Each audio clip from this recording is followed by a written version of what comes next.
bikin gudeg komplit. Ini gudegnya bener-bener komplit, makanya videonya dibikin panjang. Pertama kita bikin gudegnya dulu. Ini ada 1,5 kilogram nangka muda yang saya rebus 5 menit aja untuk menghilangkan getahnya. Setelah direbus 5 menit, tiriskan dan dinginkan nangka mudanya. Saya mau bikin santan segar. Ini ada 1 butir kelapa yang saya potong-potong lalu saya blender halus. Di blender beberapa kali dengan air sampai menghasilkan 2600 ml santan segar. Santan ini akan kita gunakan untuk membuat gudeg. Oke, ini nangka muda yang sudah kita rebus 5 menit tadi dan sudah saya dinginkan. Untuk membuat gudeg khas Yogyakarta sebenarnya nggak dibutuhkan jenis nangka tertentu, tapi yang penting adalah bumbu-bumbu dan bahan-bahan yang digunakan. Bumbu yang kita pakai ada 100 gram bawang merah, 50 gram bawang putih, 4 batang serai, 6 cm lengkuas, daun salam 8 lembar, daun jeruk juga 8 lembar. Ketumbarnya saya pakai ketumbar butiran aja. Kalian bisa menggunakan ketumbar bubuk, 2 sendok makan ketumbar butiran. Salah satu bahan yang paling penting yaitu gula merah. Ini ada 400 gram gula kelapa. Kalian bisa pakai gula aren, gula merah apapun, yang penting kualitasnya bagus, yang rasanya enak, dan usahakan memilih gula yang warnanya pekat gelap ya. Sebagai penyedap alami dari gudeg ini saya pakai daging sapi. Daging sapinya ada lemak-lemaknya sedikit ya. Ini ada 250 gram daging sapi. Kalian bisa menggantinya dengan daging ayam. Ayam kampung itu juga lebih enak. Atau tanpa daging dan tanpa ayam pun nggak masalah. Daun jati kita pakai 4 lembar. Ini salah satu bahan yang wajib ada untuk membuat gudeg Yogyakarta. Tanpa daun jati namanya bukan gudeg Yogyakarta.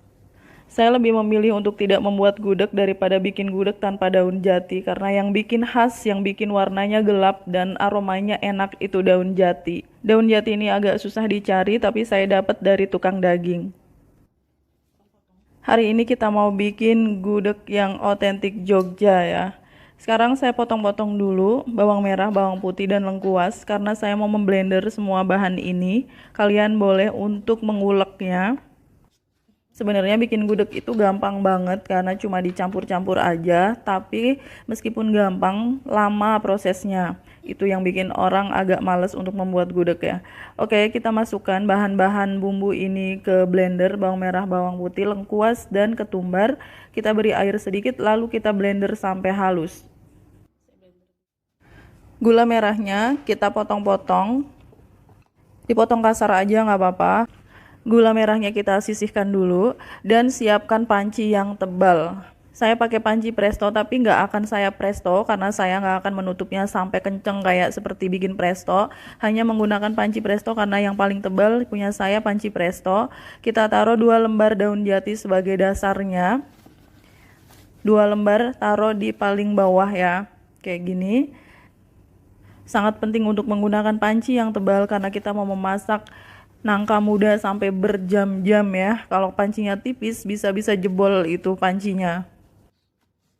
2 lembar daun jati sudah saya taruh di paling dasar. Lalu kita beri daun salam dan daun jeruk.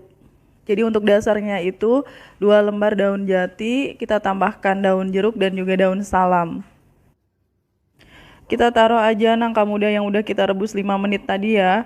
Taruh di atasnya daun jati, daun jeruk, dan daun salam itu.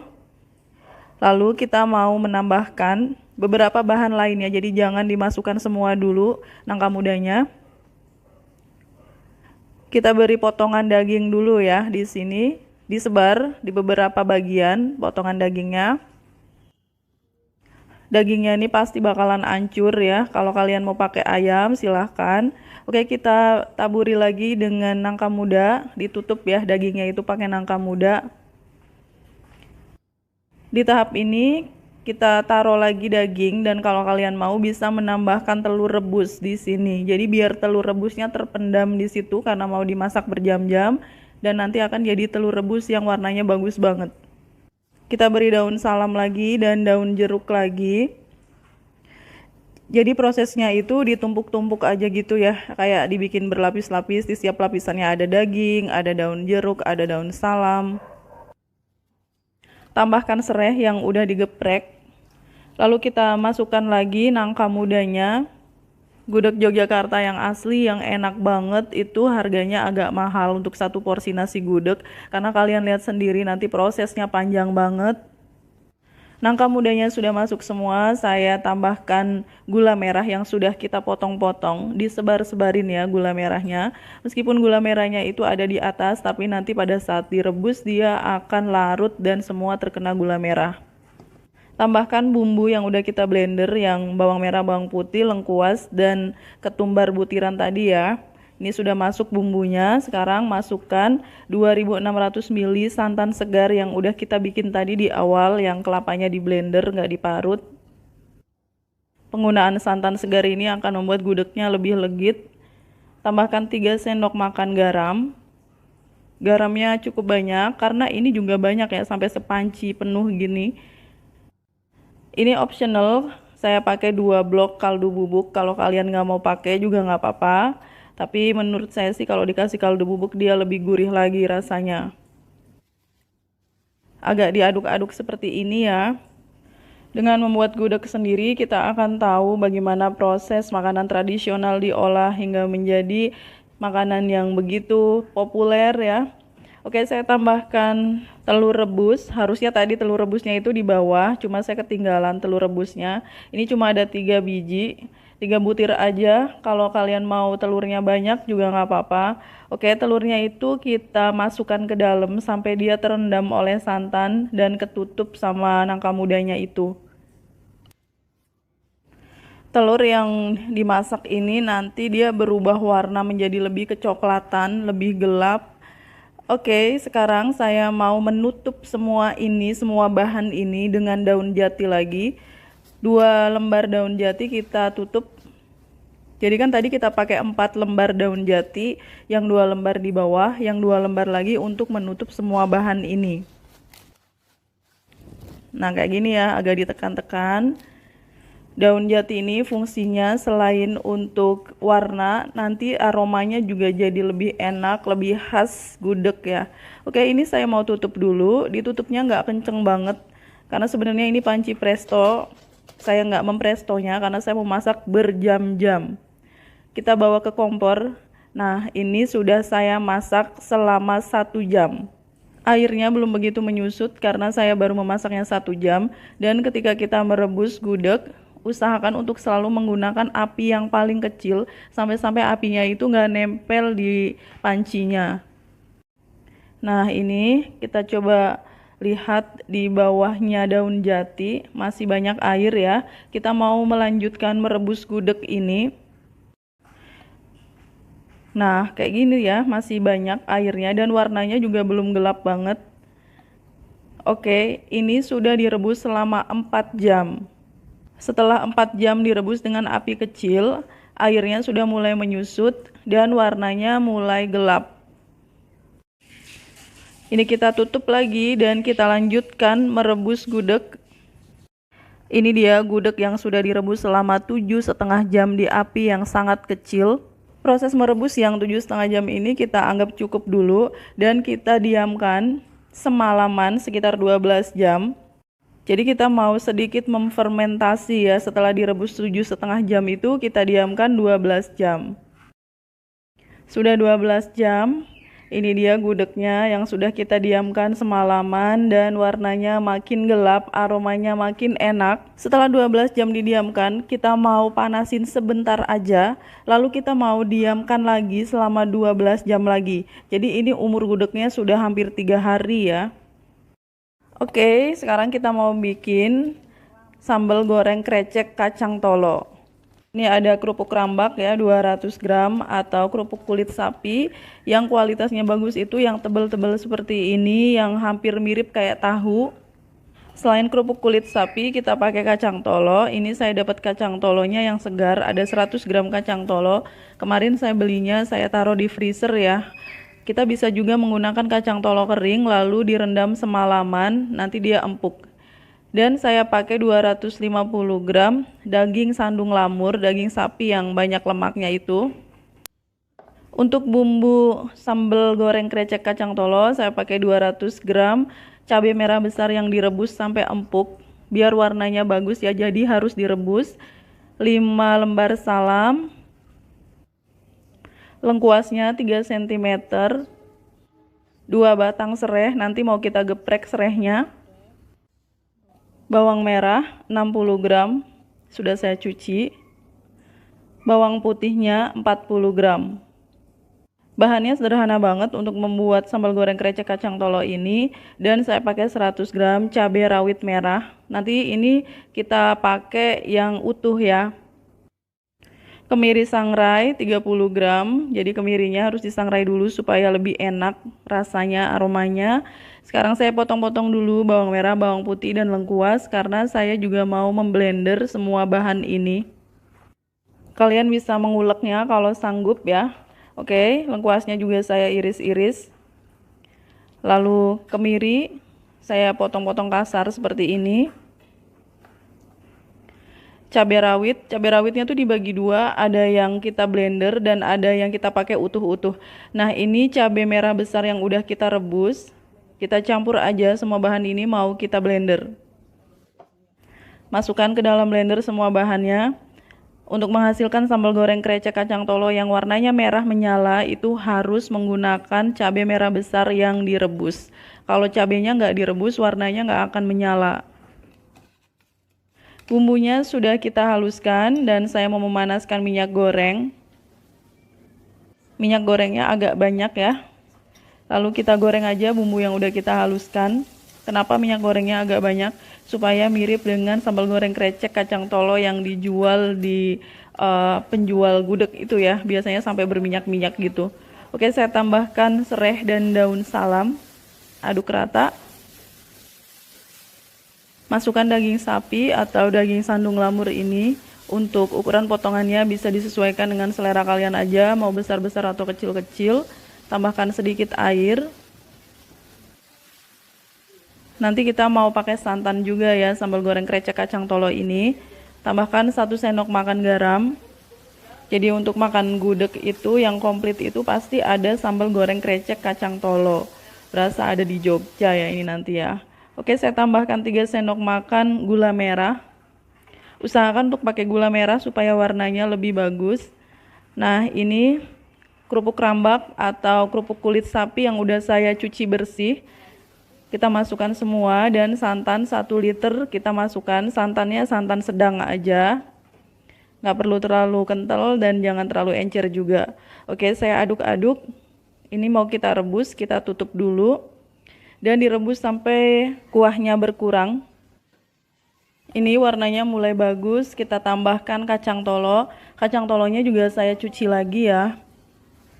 Ini saya pakainya kacang tolo segar, harusnya pakai kacang tolo kering yang direndam semalaman ya. Oke, ini saya tutup lagi dan kita masak lagi sampai kuahnya benar-benar menyusut seperti ini. Dan kalau sudah menyusut, kita tambahkan cabai rawit merah sebanyak yang kalian suka. Ini saya ada 70 gram cabai rawit merah. Umumnya memang sambal goreng krecek kacang tolo selalu ada cabai rawit merah yang utuh. Itu saya tambahin lagi garamnya karena pas saya cobain kurang asin.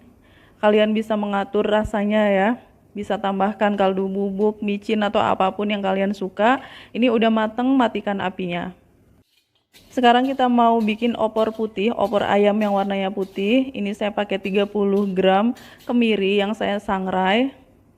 Tambahkan 4 butir kapulaga biasa aja yang putih itu. Kita sangrai juga, setengah sendok teh merica butiran. Semuanya disangrai supaya aromanya lebih sedap, lebih mantep. 1/4 cm pala, jadi dikit aja palanya ya. Dan ini jinten 1/4 sendok teh. Jintennya terakhir masuk ya karena gampang gosong kecil-kecil. Oke, kita sangrai sampai aromanya harum, matikan apinya. Untuk membuat opor putih saya pakai ayam potong biasa. Ini ada 500 gram. Sudah saya cuci bersih dan sudah dipotong-potong ayamnya. Sebenarnya akan lebih enak kalau pakai ayam kampung, tapi ayam potong biasa juga nggak apa-apa. Ini bumbu-bumbu yang sudah kita sangrai tadi. Aromanya enak banget. 2 batang serai, 3 cm jahe dan 3 cm lengkuas. Daun salam 3 lembar dan daun jeruk juga 3 lembar. Ini nanti jadi opor putih yang rasanya mantep banget karena rempah-rempahnya itu 50 gram bawang merah, 30 gram bawang putih, Oke, sekarang saya mau memasukkan bahan-bahan keringnya ke blender ya. Bumbu yang sudah kita sangrai tadi dan bawang merah, bawang putih, lengkuas, jahe kita potong-potong aja seperti ini. Mau kita blender juga. Masukkan semuanya ke dalam blender atau kalian bisa menguleknya kalau sanggup. Tapi ini saya mau kerja 2 kali ya karena blender saya kurang maksimal. Jadi meskipun sudah di blender tetap mau saya diulek sampai halus karena tadi ada bahan-bahan kering itu yang kita sangrai, itu kalau nggak halus kegigit rasanya nggak enak. Jadi saya haluskan lagi pakai ulekan. Panaskan minyak goreng, kita tumis aja bumbu yang sudah kita haluskan tadi, dan ini aromanya belum apa-apa udah enak banget. Kita aduk-aduk seperti ini. Usahakan bumbunya itu sampai mateng ya. Bawah-bawahnya itu udah mulai coklat, itu nggak apa-apa. Tambahkan serai yang sudah kita geprek. Tambahkan daun salam dan juga daun jeruk. Daun jeruknya disobek-sobek dulu. Aduk-aduk sebentar, lalu kita masukkan ayamnya. Hari ini luar biasa ya, saya bikin gudeg yang sudah hampir berumur 3 hari. Dan saya bikin sambal goreng krecek, sekarang bikin opor ayam yang warnanya putih. Saya baru aja memasukkan air sedikit dan garam 1 sendok makan. Kita aduk-aduk lagi. Dan kita masak sampai ayamnya benar-benar mateng. Oke, kita buka lagi penutupnya dan kita masukkan santan 500 ml. Saya pakai santan segar ya. Tambahkan gula 1 sendok makan. Lalu kita aduk-aduk lagi. Dengan bahan yang bermacam-macam, dengan proses yang panjang, kita jadi lebih menghargai makanan tradisional Indonesia. Dan hari ini kita membuat makanan yang sangat ikonik Jogja. Tambahkan kaldu bubuk setengah sendok teh. Aduk sebentar aja, lalu saya mau melanjutkan memasak ayam ini sampai kuahnya mulai menyusut. Oke, ini sudah mulai menyusut. Saya tambahkan santan instan 65 ml. Kalau bisa sih santan segar ya, cuma saya kehabisan jadi pakainya santan instan. Kita aduk-aduk lagi. Opor ayam putihnya ini sudah mateng. Kita matikan apinya, taburi dengan bawang merah goreng. Semua masakan hari ini sudah mateng, gudeg sudah komplit sekarang. Sudah ada sambal goreng krecek kacang tolo dan juga opor ayam putih ya. Oke, sekarang saya pindahkan dulu sambal goreng krecek kacang tolo ini ke wadah yang lain. Aroma dan warnanya sudah mirip dengan sambal goreng krecek kacang tolo yang dijual oleh penjual gudeg. Nah, ini opor ayam putihnya sudah dimakan sebagian, jadi sudah berkurang ya. Kita mau pindahkan opor ayamnya ke wadah yang lain, pakai mangkok dialasi dengan daun pisang. Ini kita pura-puranya kayak mau jualan gudeg ya. Biasanya daging ayamnya ini disuir-suir kalau orang jualan itu. Nah, ini kuahnya santan yang kental dan berbumbu. Ini dia gudeg yang sudah semalaman saya diamkan. Yang ini umurnya baru 2 malam. Gudeg itu bukan tentang uang, tapi ini tentang waktu, tentang kerja keras, tentang menghargai proses. Karena untuk menghasilkan gudeg yang enak, yang legit, dibutuhkan waktu yang panjang untuk memasaknya, untuk mendiamkannya semalaman, dipanasin lagi, didiamkan lagi. Barulah jadi gudeg yang seperti itu. Oke, ini ada tahu tempe bacem. Linknya sudah saya cantumkan di description box. Jadi saya bikin video sendiri khusus untuk tahu tempe bacem. Setelah proses yang panjang, semuanya sudah mateng, gudegnya udah jadi, udah bagus banget. Telurnya juga bagus. Ini sambal goreng krecek kacang tolo yang sangat fenomenal. Warnanya udah mirip banget dengan yang dijual di penjual gudeg ya. Dan ini tahu tempe bacem. Kalian bisa mengecek description box untuk cara pembuatan tahu tempe bacem khas Yogyakarta. Dan ini opor ayam yang warnanya putih dengan kuah yang kental, kuah yang sangat gurih. Bangga banget rasanya udah bisa membuat gudeg sekomplit ini. Oke, sajikan gudeg ini dengan nasi putih. Kita taruh gudegnya di atas nasi seperti ini. Disajikannya pakai daun pisang kayak gitu ya, biar lebih mirip lagi dengan gudeg Jogja. Kita kasih sambal goreng krecek kacang tolo. Ini favorit saya ya, pedes banget dan rasanya juga gurih. Cabai rawit utuhnya kita taruh aja di situ biar lebih mantep lagi. Dan kita beri ayam. Opor ayam yang warnanya putih ini bisa juga kalian suwir-suwir, tapi di sini saya nggak perlu menyuwirnya. Tambahkan tahu tempe bacemnya. Nah, ini dia nasi gudeg Yogyakarta yang komplit. Untuk orang yang di luar daerah Jawa, di luar Jawa Tengah, mungkin makanan ini agak kurang familiar, tapi ini makanan yang sangat populer di daerah Jogja, Semarang, Solo, dan sekitarnya. Saya cobain, gudegnya aja udah enak, manisnya tuh pas, nggak yang terlalu manis, enggak, manis dan gurih. Saya mau cobain pakai ayam, ayamnya gurih banget dan empuk. Sekarang sambal goreng krecek kacang tolo. Ini juara banget sambal goreng krecek kacang tolonya. Gurih dan pedas. Ini bener-bener otentik cita rasa Yogyakarta. Ini gudegnya saya panasin lagi supaya cita rasanya lebih kuat dan warnanya lebih gelap. Setelah 4 hari gudeg itu warnanya seperti ini. Jadi semakin lama gudeg itu semakin enak ya. Semakin berkurang kadar airnya dan warnanya lebih gelap. Lihat telurnya juga gelap ya. Dan ini daun jatinya tetap saya biarkan di situ supaya masih ada aromanya. Oke, thanks for watching. Please like, comment, share, and subscribe. Sampai ketemu di